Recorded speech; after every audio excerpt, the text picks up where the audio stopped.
Good morning, students. Once again, welcome back to my class in English. Today, we will study its fourth paragraph in fourth part. Okay, chapter 4, The Coming of Spring, part 4. Okay, now let's start. Fourth paragraph. Oh, sweet.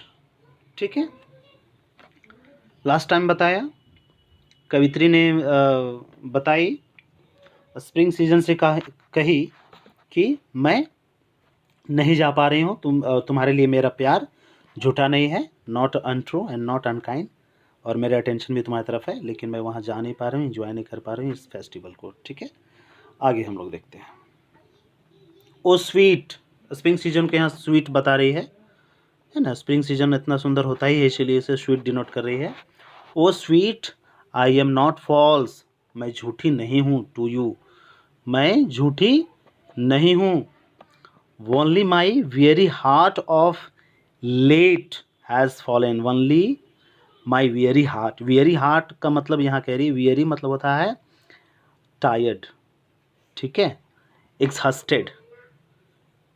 ठीक है, weary का meaning होता है tired, exhausted, थक जाना।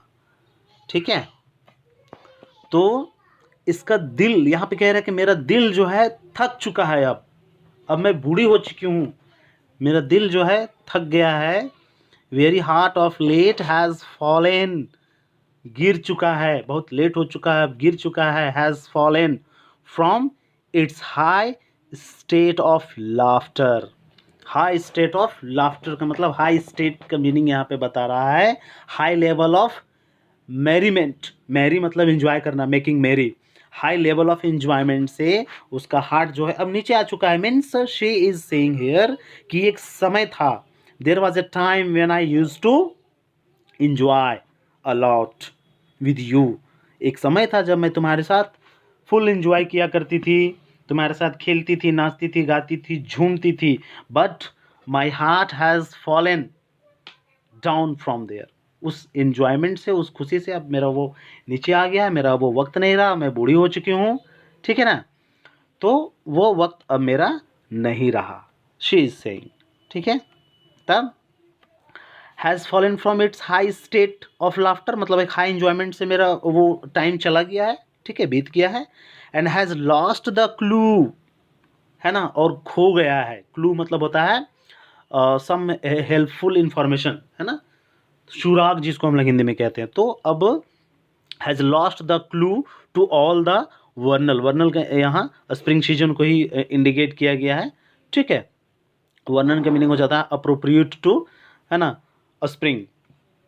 तो spring season को तो has lost the clue to all the spring joy it knew, मतलब मैं जितना खुशियाँ आपके साथ तुम्हारे साथ मनाती थी, जितना तुम्हारे साथ एंजॉय करती थी, अब वो सारा चीज़ मैं, है ना, भूल गई हूँ, वो खो गया है कहीं, है, मैं चाह करके उसे वापस नहीं ला पा रही हूँ, है ना।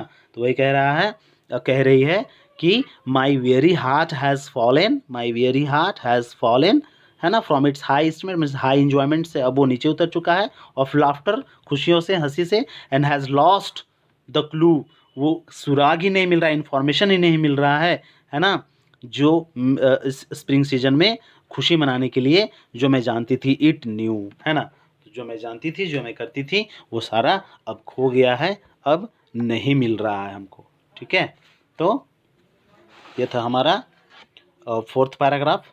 हम लोग फिफ्थ पैराग्राफ को भी इसी में इंक्लूड कर लेते हैं, थोड़ा सा लंबा हो जाएगा, कोई दिक्कत नहीं है। फिर है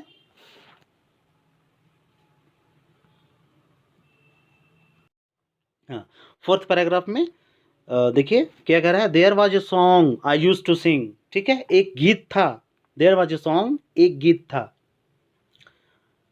विच आई यूज टू सिंग, जो मैं गाया करती थी, है ना, क्या कह रही है, आई यूज टू सिंग, मैं गाया करती थी, but now I sick in when.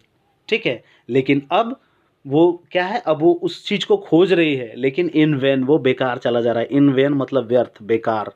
ठीक है, यूजलेस, कोई काम का नहीं। ठीक है, तो वो अब क्या हो जा रहा है, बेकार हो जा रहा है। ठीक है, देयर वाज ए सॉन्ग, एक गीत था जो मैं गाती थी, but now I seek in when, मैं अब उस गीत को, उस संगीत को खोजती हूँ, लेकिन वो बेकार हो जा रहा है। अब वो समय नहीं है, अब वो पल नहीं है, अब वो गीत नहीं है जो मैं गा सकूँ। फिर कह रही है for the old lilting glad refrain.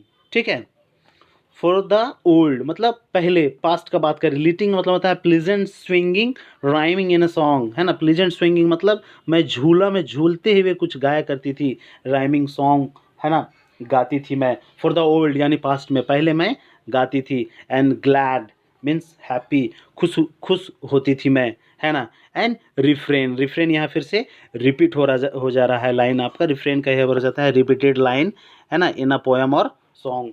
तो आई एम सॉरी, है ना, I am unable to welcome you, ये रिपीटेड लाइन है यहाँ पे। ठीक है, तो मैं पहले क्या कह रहा है यहाँ पे, मैं पहले गाती थी लेकिन मैं अभी नहीं गा पा रही हूँ, और मैं उस चीज़ को खोज रही हूँ लेकिन वो बेकार हो जा रहा है, नहीं खोज पा रही हूँ मैं उसे।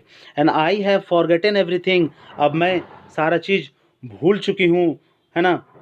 फॉरगिव मी, और इसके लिए मुझे माफ़ कर दो। प्लीज़ फॉरगिव मी, मुझे माफ़ कर दो। My spring season, my sweet spring season, है ना। O my comrade spring, comrade का मतलब होता है कॉम्पेनियन, साथी, फ्रेंड। ठीक है, तो यहाँ पे स्प्रिंग सीजन को कॉमरेड कह रही है, अपना फ्रेंड कह रही है, अपना साथी कह रही है, क्योंकि कभी ना कभी वो, ये स्प्रिंग सीजन उसकी फ्रेंड थी, साथी थी, उसके साथ एंजॉय करती थी, खेलती थी, कूदती थी, नाचती थी, गाती थी, झूला झूलती थी, है ना।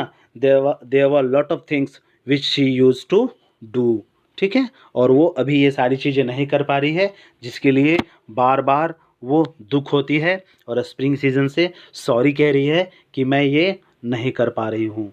ठीक है, तो it was all about this poem, and I tried to make you understand in a well way, and I hope you must have understood this poem. And आप इसका क्वेश्चन आंसर कर लेंगे। मैं इसी पार्ट के वीडियो में, इसी video में डिस्क्रिप्शन बॉक्स में इसका क्वेश्चन आंसर का PDF फाइल अपलोड रहेगा, आप वहाँ से देख करके इसका क्वेश्चन आंसर कर लेंगे। एंड वर्ड मीनिंग आप सबसे पहले लिखेंगे, you have to write word meaning also, and keep your notebook neat and clean as I'm telling you again and again, and be sincere and keep doing your work properly. And I will do only short answers, and there will be one long questions, I think, which you have to write yourself, so that you can develop your mind also in writing section. Spite of that, if you have got any problem, you can comment to me in my description box. Till then, thank you, goodbye, have a nice day.